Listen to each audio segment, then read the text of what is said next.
Every stone they lifted rewrote what human hands were thought capable of.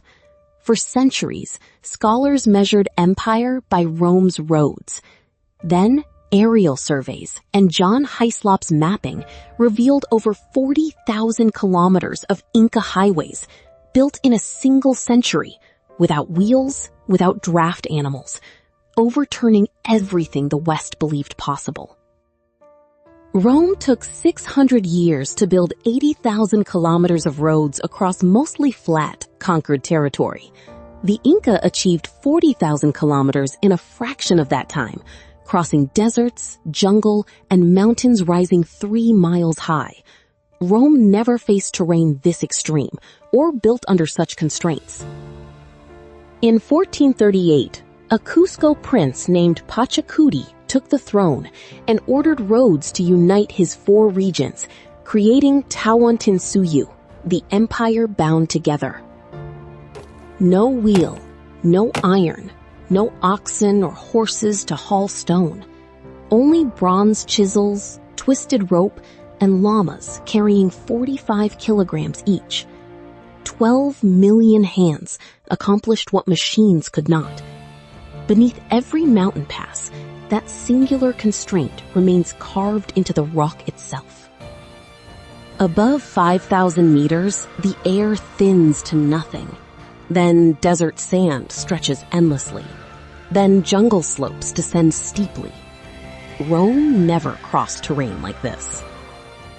In the 1540s, Spanish soldier Pedro Cieza de Leon marched these roads himself and wrote that throughout all Christendom, he had never seen anything to compare with them. Beneath his boots lay an engineering achievement Europe could not yet imagine how to construct. Rome needed 600 years.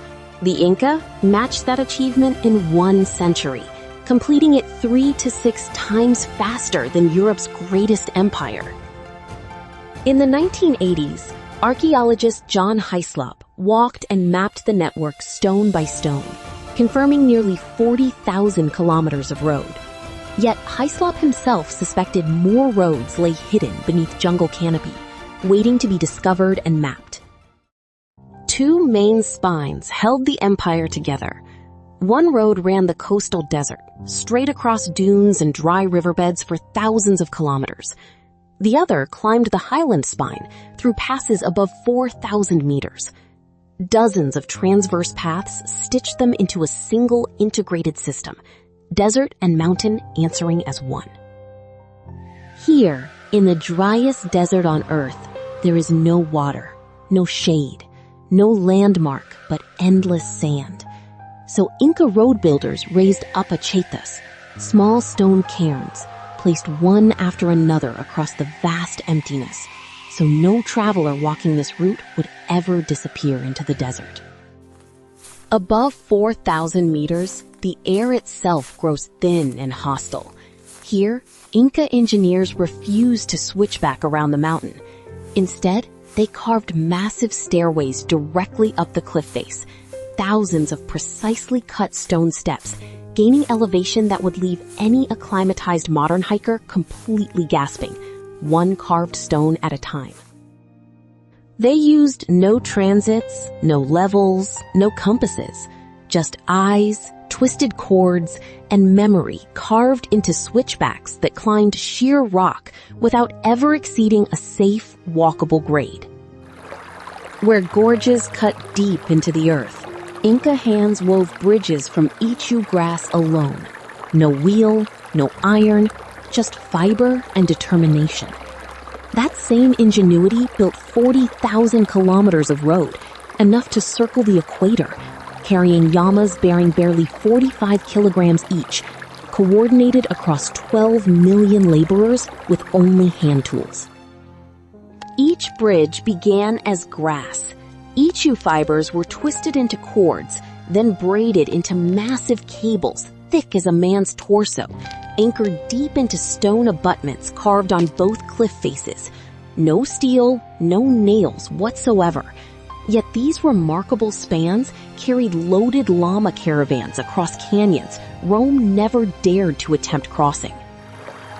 Across highland bogs, Inca engineers raised stone causeways above the mud, solving the same swamp problem Roman builders faced centuries later.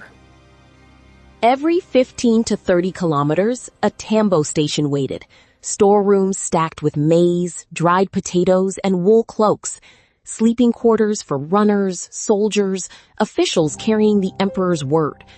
No traveler on the Qhapaq Ñan ever walked far before the empire fed and sheltered them completely, then sent them onward. Thousands of tambos stitched across mountains, deserts, and jungle, a supply chain rivaling Rome's, built without a single wheel. Every 2 kilometers, a hut stood ready. Inside, a boy trained since childhood to run and only run. He heard the message once, sprinted his assigned stretch at full speed, then shouted it urgently to the next runner waiting. Relay by relay, news crossed 240 kilometers before nightfall fell. A chasqui runner sprinted relay style, quipu cords at his waist, carrying Quito's news toward Cusco across 2,000 kilometers in mere days. But what does this prove? Military control? Or trade networks and shared obligation? Scholars still argue whether this was a surveillance state or a reciprocal empire sustained by communal labor. No chains built this road. Every household owed mita, a season of labor, repaid with food, protection, and reciprocity from the state. Villages rotated crews to cut stone, weave bridges, and clear paths. Not slaves under the whip, but citizens fulfilling a debt owed equally both ways. 1 lifetime. That's what it took. Pachacuti broke ground. His son, Tupac Inca Yupanqui, pushed the roads further. His grandson, Qhapaq, finished the reach into Chile. 3 reigns, 1 century, 40,000 kilometers. Rome needed 600 years to build less. An empire compressed time itself. Rome laid the Via Appia's first stone in 312 BC.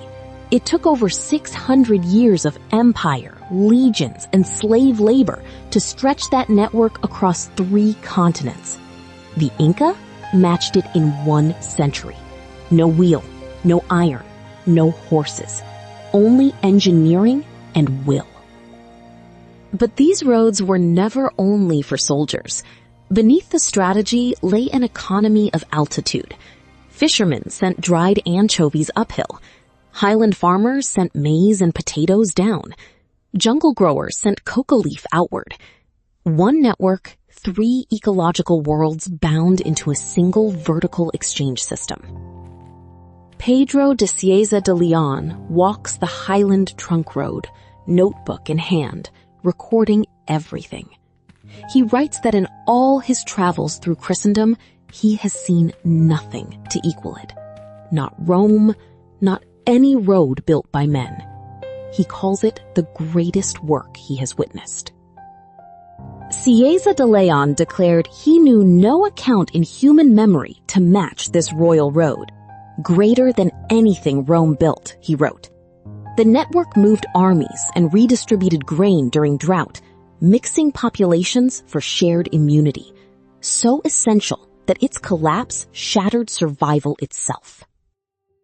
In 2014, UNESCO inscribed the Qhapaq Ñan as World Heritage. 6 nations, 1 road, a shared singular achievement finally recognized. The same roads that carried grain and soldiers also carried smallpox, reaching Cusco years before a single Spaniard arrived. By the 1520s, Huayna Capac ruled from the north, not Cusco. He moved his court, his armies, his entire empire along the Qhapaq Ñan toward Quito. No other ruler on earth commanded a network built to carry an empire that far, that fast. Distance became irrelevant. Somewhere on those same roads in 1527, smallpox is already moving south, faster than any chasqui, unseen by every watchman. By 1527, Emperor Huayna Capac lay dying in Quito, his face and body ravaged by an unknown plague. No Spaniard had reached Peru yet. Smallpox had traveled ahead of them, carried village to village along the very roads built to unite the empire. The network became a pathway of destruction. When Huayna Capac died of smallpox, his two sons raced for the throne on roads built for grain and messages. Now those highways carried war and disease south. Terraces went untended. Relay runners spread contagion instead of orders. The network designed for unity accelerated the empire's collapse before any European arrived. Smallpox raced south on the Qhapaq Ñan, ahead of any Spanish soldier. In Quito, Huayna Capac fell first. His chosen heir died within days. The empire found itself leaderless, built entirely on the authority of a single man, now gone. No clear successor waited beneath the throne.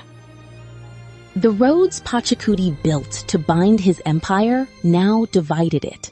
From 1529 onward, Atahualpa's armies marched south, while Huascar's moved north, both traveling on imperial highways. Runners who once relayed peace now carried orders for war. The Qhapaq Ñan had become a weapon against its creators. In 1532, Francisco Pizarro arrived with fewer than 200 men into an empire already fracturing. Smallpox had killed the emperor. His sons warred for succession. Pizarro never conquered the Inca through force. He walked in on roads and bridges the Inca themselves had engineered centuries before. Pizarro's cavalry moved straight through the empire's own arteries, paved roads, sturdy bridges, waystations stocked with supplies. What demanded days of walking for Inca runners took Spanish horses hardly longer. The very network built to unite the empire became the precise path of its destruction. Every relay station, every bridge, every graded highway built to bind the empire together became the exact pathway of its collapse. The same roads that carried Inca messengers and armies now delivered Pizarro's cavalry straight to Cusco's gates, where the empire fell. Pedro Cieza de Leon walked these stones and called them greater than Rome's roads. 40,000 kilometers, nearly Earth's equator, yet forgotten, while Rome's Appian Way still draws crowds. High above Cusco, herders still walk stones laid 6 centuries ago. No modern highway replaced them. Each June, villagers of Quechua gather ichu grass and reweave their ancestors' bridge by hand, the same way, across the same river. The empire's oldest road refuses to disappear. Each June, families near Quechua braid grass into cord, hand over hand, weaving a bridge their ancestors trusted with their lives. In 2014, UNESCO named it Living Heritage across 6 nations, not ruins. Communities still walk it, still weave its bridges by hand, generation after generation. Rome dominates every history book, with 6 centuries of iron tools, wheeled carts, and armies of engineers. The Inca possessed none of these advantages. No wheel, no iron, no draft animals capable of pulling a cart. Yet in barely a century, they engineered 40,000 kilometers of road, spanning Earth's most brutal terrain. Rome's roads served conquest. The Inca's roads held empires together, moving messages, medicine, and memory across impossible distances. What other achievements still remain hidden beneath history's long shadow? Subscribe to uncover them.